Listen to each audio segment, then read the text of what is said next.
"Thank you," he said, taking the mug. "Enough time wasting now. Get on." They hadn't been wasting time by talking, but Toby simply nodded, as if Miles' rebuke was perfectly reasonable, which made him feel guilty, which in turn meant that when Toby spoke again, he didn't feel able to tell him to be quiet. "What was battle like?" "Battle? God, I don't know. Loud?" Toby didn't say anything more. After a moment, Miles added, almost reluctantly, "Terrifying." "That's what I would have thought, but people keep doing it."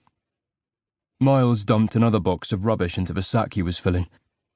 "Every time I was, convinced you'll die today. You charge almost to take your mind off it. And then the fighting is terrifying because you're not yourself. You hack and slash at people. Your voice is hoarse after, though you didn't know you were shouting. You don't think. You live. You know the phrase, to live in the moment. That's what battle is. Because you only have the moment. All you do is live and try to keep on living. You don't have a past or a future or a self. You just fight in an eternal present. And sometimes you realize you're laughing." Toby was staring at him, a chipped teacup forgotten in his hand. He glanced at it and put it into the sack. "That sounds overwhelming."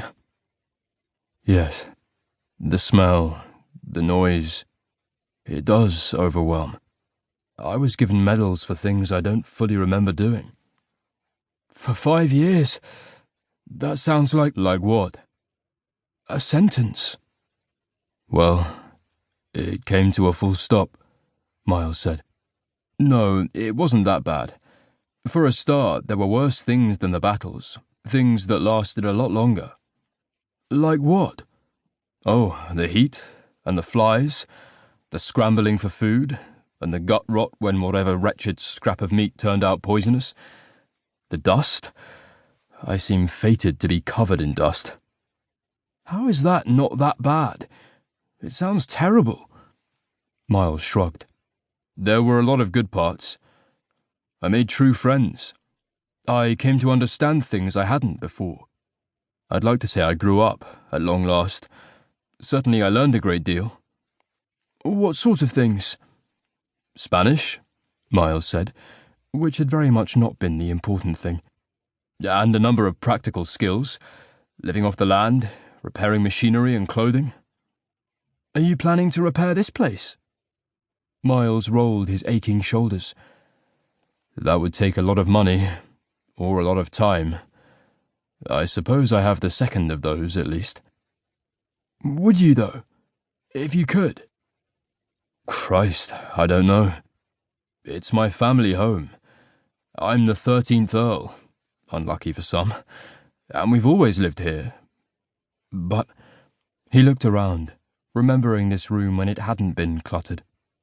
It had had curtains, pictures, a portrait of his mother. She'd died when he was 7. The image in the portrait had long replaced the real face in his memory. His father had disposed of it, along with all the other paintings. Miles didn't know if he could forgive that. Toby was watching him with those warm autumnal eyes, brown and gold. "But..." "I grew up here, with only my father for company after my mother died. He was always odd. He didn't have, or want, friends. I did. It was lonely, and he had his peculiarities, and there was nothing to do. I dreaded coming back from school. When I could, I stopped coming." He'd been 14 when he first announced his intention to stay with a school friend's family, another brawling lout with a body more mature than his mind. Over the next holidays, the next years, he discovered drink and tobacco, women and men, cards and dice. Horses, too, and other wilder wagers, but the dice were what sang to him most of all, the rattle of the bones, the loss of himself as he threw and threw and threw again. No skill, no judgment, just the dark thrill of pushing his luck until it always, inevitably, broke.